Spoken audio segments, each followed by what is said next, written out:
Hey guys, completely welcome back to our channel SSK Crazy Reviews. ఇంకా భయ్యా completely Rajinikanth గారు lead role వస్తున్నట్టు కూలీ మూవీ ఎలా ఉందని డీటెయిల్స్ అయితే మాట్లాడుకుందాం.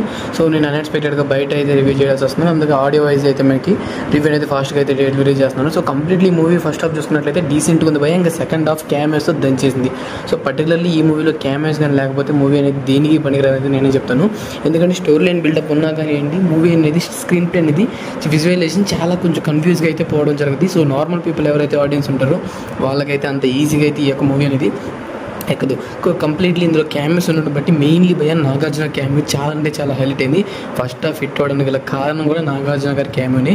ఇంక నెక్స్ట్ చేసుకున్నట్లయితే నాకు ఉపేంద్ర గారి ఎంట్రీ కానివ్వండి, అమీర్ ఖాన్ గారి ఎండింగ్ ఎంట్రీ కూడా అయితే చాలా బాగా నచ్చింది. సో ఓవరాల్గా చూసుకున్నట్లయితే ఇందులో మెయిన్ కీ రోల్ అయితే శృతి హాసన్ గారు అండ్ రిమైనింగ్ క్యామియోస్ని ఇన్బిల్డ్ చేశారు. అందులో ఉపేంద్ర గారి క్యామియో అండ్ అలాగే అమీర్ ఖాన్ క్యామియోకి మాత్రం అంత ఇంపార్టెంటెన్స్ అయితే ఇవ్వలేదు, కానీ ఉపేంద్ర గారి క్యామియో ఇంట్రడక్షన్ మాత్రం వేరే లెవెల్లో అయితే ఉంది. ఇంకా నాగార్జున కానీ కంప్లీట్గా మూవీ ఫస్ట్ నుంచి ఎండింగ్ వరకు అయితే వాడడం జరిగింది. సో ఓవరాల్ చూసుకున్నట్లయితే ఈ డీసెంట్ మాస్ ఎంటర్టైనర్ ఈ మల్టిపుల్ క్యామెరాస్ అయితే నేనైతే ఈ మూవీ చెప్తాను. సో ఆన్ స్క్రీన్ మీద చూడడానికి ఎందుకు చెప్తున్నానంటే అండ్ ఈ మూవీలో శృతి హాసన్ గారికి మెయిన్ కీ రోల్లో ఇచ్చారు భయ్య. ఇంకా కంప్లీట్లీ స్టోరీ లైన్ బిల్డప్ అంతా మాత్రం ఓవరాల్గా అయితే ఉంది. స్టోరీ బిల్డింగ్ మాత్రం చాలా అంటే చాలా బాగుంది.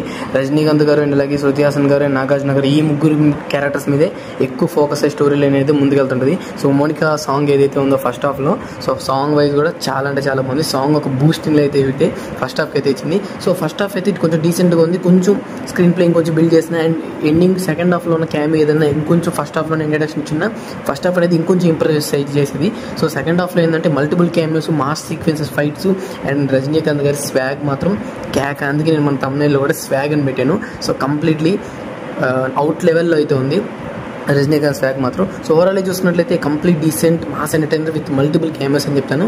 సో ఓవరాల్ ఈ మూవీని ఆన్ స్క్రీన్స్ మీద చూడడానికి ప్రిఫర్ చేయను, ఎందుకంటే అనిరుద్ బీజిఎం మాత్రం దంచేశాడు. సో క్యామెరాస్కి వేరే లెవెల్ బీజిఎం ఇస్తాడు అనుకున్నాను. నాకు ఉపేంద్ర గారి బీజిఎం అండ్ అలాగే మన రజనీకాంత్ బీజిఎం తప్ప మిగతా వాళ్ళందరిది అంత హైలైట్ అనిపించలేదు. అమీర్ ఖాన్ కొంచెం బీట్ బాగున్నా కానీ బీజిఎం అనేది అంత ఇంప్రెసివ్గా అయితే అనిపించలేదు. సో ఓవరాల్ ఈ గుడ్ మూవీ అని చెప్తాను. అండ్ లోకేష్ కనకరాజు గారిని ఎల్సీ కనెక్ట్ చేసే సీక్వెన్స్ ఏమైనా ఇస్తారనుకోను, కానీ ఎల్సీ కనెక్ట్ చేసే సీక్వెన్స్ ఏమి ఇన్బిల్డ్ అనేది నాకైతే ఏమనిపించలేదు. సో ఓవరాల్ మీరు మూవీ చూసారా? కామెంట్ సెక్షన్లో కామెంట్ చేయండి ఎలా ఉందో. అలా మోర్ ఇంట్రెస్టింగ్ అప్డేట్ కోసం మన SSK Crazy సబ్స్క్రైబ్ చేసుకోవడం మాత్రం మర్చిపోకండి. అండ్ వార్ 2 మూవీకి వచ్చేసరికి నేను సెకండ్ షోకి వెళ్తాను. సో టుమారో మార్నింగ్ మన ఛానల్ అప్డేట్ అయితే ఇస్తాను, దాని కంప్లీట్ రివ్యూ ఎలా ఉన్నది. So these videos take care again, by by.